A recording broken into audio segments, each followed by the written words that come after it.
कड्डलोर जिले के पलियापट्टनम गांव की एक सेवानिवृत्ति प्रिंसिपल कस्तूरी अपनी दिलचस्प कहानी साझा कर रही है। जानते हैं कि कैसे उन्होंने और उनके पति ने मिलकर एक बंजर जमीन को एक छोटे जंगल में बदल दिया। बंजर जमीन में 50,000 पेड़ उगाने से गांव की पानी की समस्या का भी समाधान हो गया। उस समय हमारे जीवन में एक तरह का खालीपन आ गया था जब मेरे पति 33 साल बाद तमिलनाडु बिजली बोर्ड से रिटायर हुए थे। हम इस पशोपेश में थे कि हम किन चीज़ों में अपने आप को व्यस्त रखें जो हमें संतुष्टि दे। साथ ही हमें अपनी उम्र का भी ख्याल था और हम चाह रहे थे कि काम ऐसा किया जाए जो शारीरिक तौर पर बहुत थकाने वाला भी न हो। थोड़ी सोच विचार के बाद हमने पूरे उत्साह के साथ अपनी जड़ों की ओर लौटने का मन बनाया। कुछ साल पहले मुझे अपने पिता से विरासत में एक ज़मीन मिली थी जो बंजर थी। हमने उसी बंजर ज़मीन पर खेती करने का फैसला किया। वह ज़मीन न केवल बंजर थी बल्कि हर तरह से बेकार थी। उसमें बस कांटेदार झाड़ियाँ और चंद पेड़ थे जिन्हें आसपास रहने वाले लोग जलावन की लकड़ी के लिए इस्तेमाल कर रहे थे। उसकी मिट्टी, पानी सभी में समस्या थी और काम करने के लिए मजदूर पाना भी समस्या थी। उस गांव का दूसरा नाम चुन्नाबू मोदू पड़ गया था, जिसका मतलब होता है चूना पत्थर से भरी जमीन। यहां आपको सतह से सिर्फ 1.5 फीट नीचे चूना पत्थर मिल जाएगा। ऐसी जमीन पर किसी चीज की खेती नहीं की जा सकती, मगर हमारा इरादा पक्का था कि हम उस जमीन पर खेती जरूर करेंगे। बहुत मेहनत से हमने उस पर कुछ टिक के पेड़ लगाए। हमने अधिक क्षमता वाले मोटर पंपों का इस्तेमाल करके बोरवेल से जमीन की सिंचाई की, मगर जमीन से खारा पानी निकला। उसमें कुछ भी उगाना एक कठिन चुनौती थी। जब हम इन कठिनाइयों से जूझ रहे थे, उसी दौरान मेरे पति ने सदगुरु की एक वार्ता देखी जिसमें उन्होंने कहा था कि किस तरह एक पेड़ लगाने से आपका जीवन बहुत हद तक बदल सकता है। कम से कम आप जीवन भर उसकी छाया का आनंद ले सकते हैं। इससे हमें हार न मानने की प्रेरणा मिली। हम हर महीने सैकड़ों पौधे लगाते, मगर उनमें से कुछ ही बच पाते। बहुत से गांव वाले हमारा मजाक उड़ाते। कुछ दूसरे लोग हमारी कोशिशों की व्यर्थता पर चिंता जताते और कुछ लोग हमारी मदद के लिए आगे भी आते। मगर इस जमीन पर कोई भी चीज काम नहीं कर रही थी। यहां तक कि सरकारी कृषि विभाग ने भी हमें टोका कि हम अपना समय और पैसा बर्बाद कर रहे हैं, लेकिन हम अपने इरादे से टलने वाले नहीं थे। हमारे खेत के पास ही ईशा के प्रोजेक्ट ग्रीन हैंड्स की एक नर्सरी थी, जिसे हमने पौधे खरीदने शुरू किए।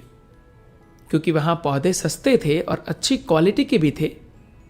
हालांकि पौधों के बचने का प्रतिशत थोड़ा सुधरा, मगर फिर भी कुछ खास नहीं हो पा रहा था।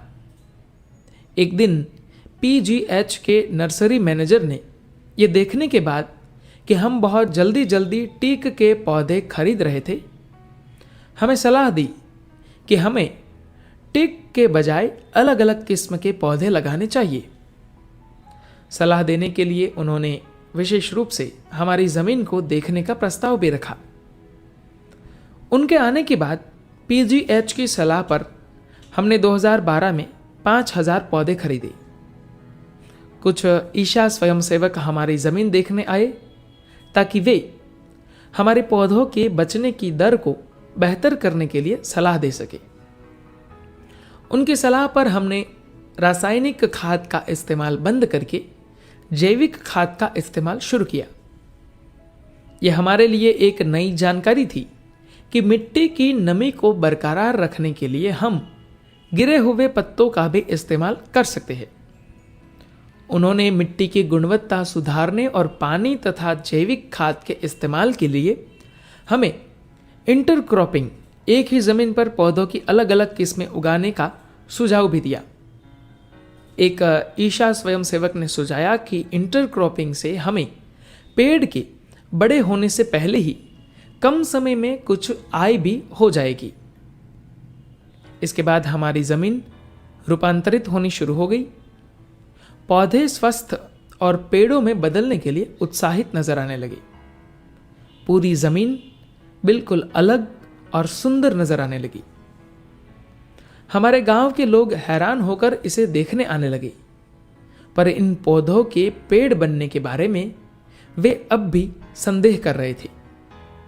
हालांकि आज 4 साल बाद हमारे इस छोटे से गांव में 50,000 पेड़ है। ये एक छोटे जंगल की तरह बन गया है। यहां 10 से 30 फीट की ऊंचाई वाले पेड़ों की 30 से ज्यादा प्रजातियां हैं। हमने इन किस्मों के बारे में पहले कभी सुना भी नहीं था। एक और अच्छी बात यह है कि अब गांव में पानी की कोई कमी नहीं है और पानी का खारापन भी काफी कम हुआ है। कई साल पहले मेरे पिता को यह जमीन छोड़नी पड़ी क्योंकि नजदीकी कुआं सूख गया था। उन्होंने गहराई से पानी खींचने के लिए कई पंपों का इस्तेमाल किया, मगर उन्हें कामयाबी नहीं मिली। करीब 15 साल पहले जब हम आखिरकार उच्च क्षमता वाले मोटर का इस्तेमाल करके पानी खींचने में कामयाब हुए तो वह पानी खारा निकला। मगर प्रकृति के इन अनमोल उपहारों यानी पेड़ों ने पूरे गांव में पानी की स्थिति बदल कर रख दी है। पिछले कुछ सालों से अच्छी बारिश न होने के बावजूद पानी आराम से मिल जाता है।